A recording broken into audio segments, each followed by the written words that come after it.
Hello everyone, and welcome to a long-awaited episode of Parables of the Film Industry. I am your host, Ned Burry. So I'm sorry I've taken so long in trying to film anything for Parables of the Film Industry. Like, or anything for my YouTube channel, period, really, unfortunately. But, over the last few years I've been really busy trying to finish up school and, trying to keep up with, getting good grades and everything. And on top of that, since I've graduated from college, I've been, job hunting, which unfortunately I'm still trying to look for a job. So if you guys can keep me in your thoughts and prayers for that, I'd be eternally grateful. Um, and also, I've just been trying to, busy just trying to get myself settled into my new apartment and trying to just, get my life settled. And to start things off, I thought it'd be fun to try and do a Halloween-themed episode. Or at least a Halloween-seasoned episode, since it's not Halloween yet. Especially since this is honestly, arguably, probably my favorite holiday, period. So I think my love of horror movies began when I was a kid, when my mom showed me the Disney version of The Legend of Sleepy Hollow. It was a kind of like a short story, cartoon kind of thing, and it just left a huge impression on me, and it scared me when I was a kid, especially when the Headless Horseman showed up. But it just left this huge impression on me on the world of scary things and whatnot. Eventually, I slowly started seeing other horror themed kind of things when I was growing up. For example, such as Jumanji. Although technically Jumanji is not really a horror movie, it has a lot of scary elements, which could make it into a kind of like a kids horror movie, kind of. Also, the Universal monsters. Although I didn't see a lot of them when I was a kid, I was first introduced to the Universal monsters when I saw Abbott and Costello meet Frankenstein, which to this day is probably my favorite comedy.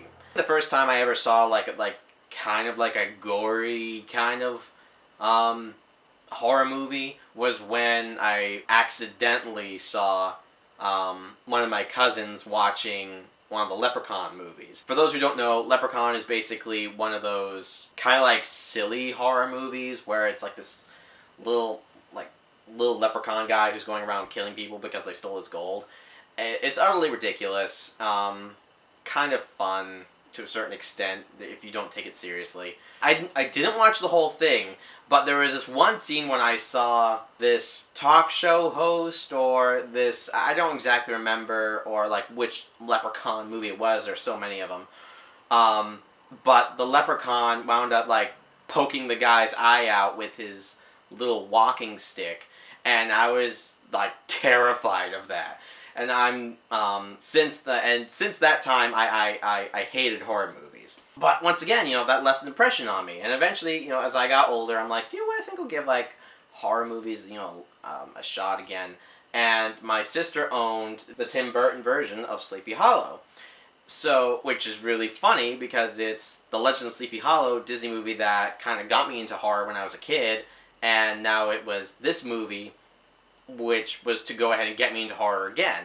I watched it and I really liked it, but I was terrified of it, and so I still was left with this weird conflicting feeling of loving horror movies. But after that movie, I hadn't really watched anything that was memorable. That was a memorable horror movie. Now, I remember my siblings telling me about other iconic horror characters like Michael Myers, Jason Voorhees, Freddy Krueger, Hannibal Lecter, and all that when I was a kid. And I'd never seen the movies for very good reason, because I was, a kid, and those were too horrific for me to watch. As I got older, I remembered those characters, and I'm like, this would be really interesting, to look up these characters. And I was in my late teens at this point. I remembered seeing these promotional ads for these characters whenever I went to a movie store and stuff. And I found these characters, just in themselves very interesting. So I decided to go ahead and look these horror characters up. That's when I found the movies, Friday the 13th, Nightmare on Elm Street, Halloween, even more of the Universal monsters and stuff like that. And I decided, okay, I'm going to give these a look. And honestly, it's probably my favorite of like the horror movies that I've seen are definitely the Universal monsters. Like, you can never go wrong with those. Those are extremely classic.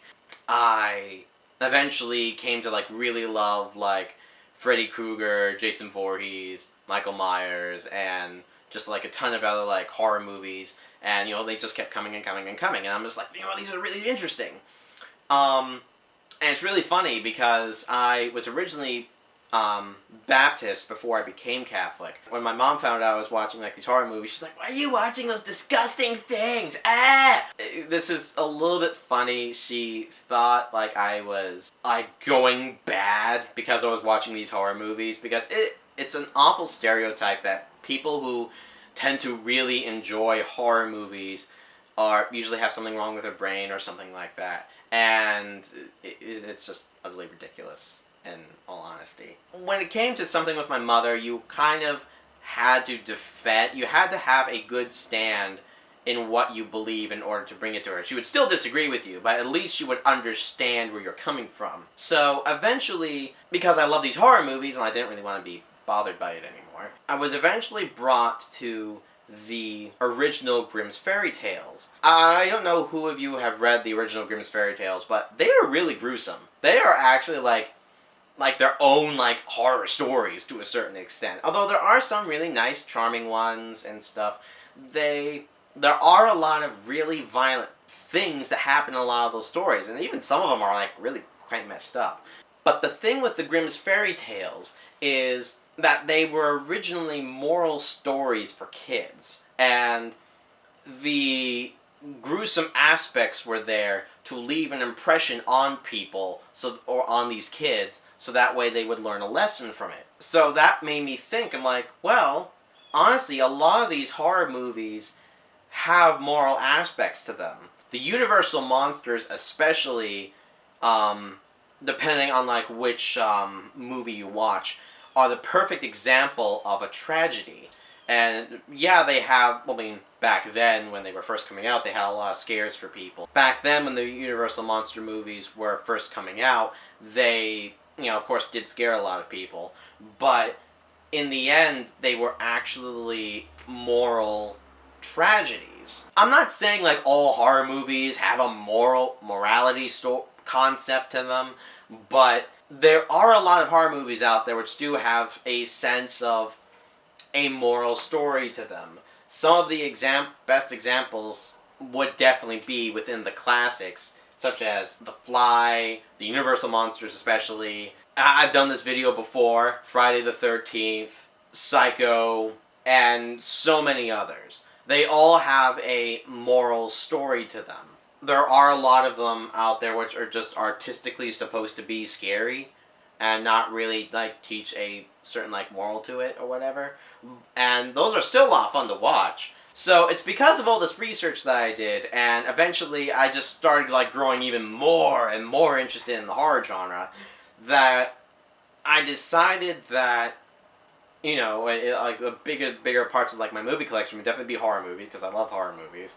Also, eventually, I started to do like more research, I even did like papers when I was going to college based on horror movies. I did my thesis on horror movies, where I actually wound up filming a slasher movie. It's actually on my YouTube page, where it's called Where Blood Runs Dry. I think this kind of like just comes like with the territory when you're like something a lot that's a little bit taboo, especially as a Christian. It's really taboo to, it's not really taboo to watch horror movies as a Christian.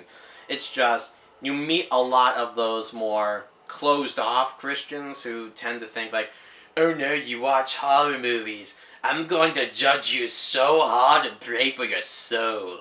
Seriously, I actually met a few of those at the college I went to. I tried to explain to them why it's not bad as a Christian to watch horror movies. Honestly, that's a little bit like how Parables of the Film Industry started, because I wanted to find Christian morals within movies that a lot of Christians did not think had moral stories in them, or even like Christian like background to them or whatever. I even went on to try and make a horror movie for for my senior thesis because I wanted to defend horror movies. And as a Christian, I thought it would also be interesting to try and, back up my claims of it's okay to be a Christian and love horror movies. I've said this many times before. There are some horror movies which I just do not recommend to watch. Never mind, like, me being a Christian, but I just think they're overly, like, disgusting. You just don't need to watch them. You just don't need that kind of, like, thing in your life, honestly. And maybe at some point, maybe I can go ahead and, like, maybe do a video on my most unloved experiences of watching horror movies, and that just left a huge negative impression on me that I'm just like, okay, this is stupid, and, pass by it. So yeah, honestly, that's why I love all things, though, horror-esque. I mean, as you can see, yeah, I mean, this is, like, not even anything compared to the horror collection I have. I have, like, almost over... Actually, I'm pretty sure, dang sure I have more than 300 horror movies. So as you can see, I love horror movies. I mean, I love horror stuff in general.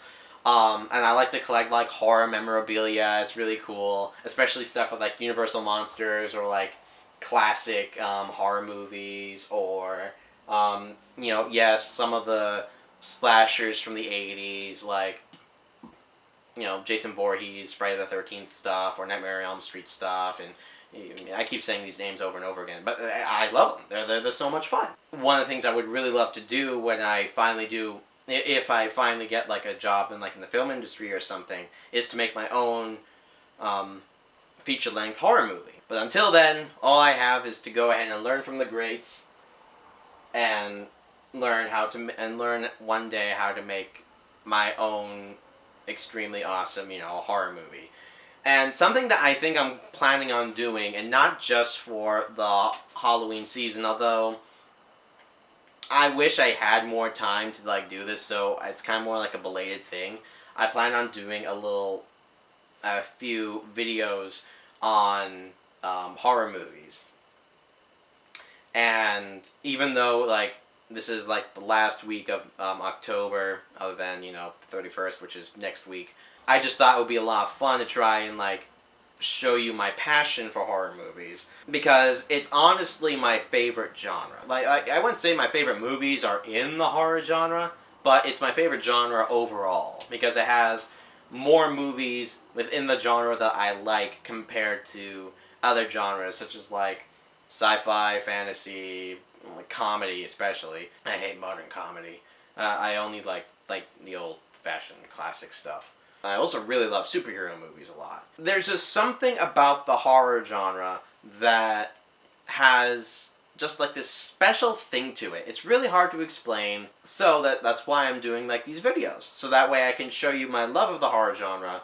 Also, you guys can get to know me a little bit better. So yeah, that's pretty much it. I'm going to be doing a few more videos, so you guys will be able to see me a little bit more often, hopefully. I will eventually get back into doing Parables of the Film Industry, like the show itself, on me analyzing movies and finding, like, Christian messages in them and stuff like that. That's going to take a little while, as I have these other videos planned out, and I've been trying to write out scripts and stuff, and analyze these movies that I've been watching. Although I have many analyses for these movies and trying to find, like, Christian messages and stuff, it's been taking a while because as I mentioned before, I've been job hunting and stuff. But, yeah, I mean, you'll see me around. I'm still doing stuff with New Catholic Generation. I'm planning on resurrecting my YouTube channel. And, yeah, I hope to see you guys around. Catch me on my Instagram, Shenanigans. It's not shenanigans, it's Shenanigans. I hope you guys see what I did there. Yeah, I'm awful. Facebook page, Parables of the Film Industry. Click subscribe to my channel because, I appreciate them subscribers. So yeah, I'll see you guys around, and God bless, and have a very happy rest of your fall.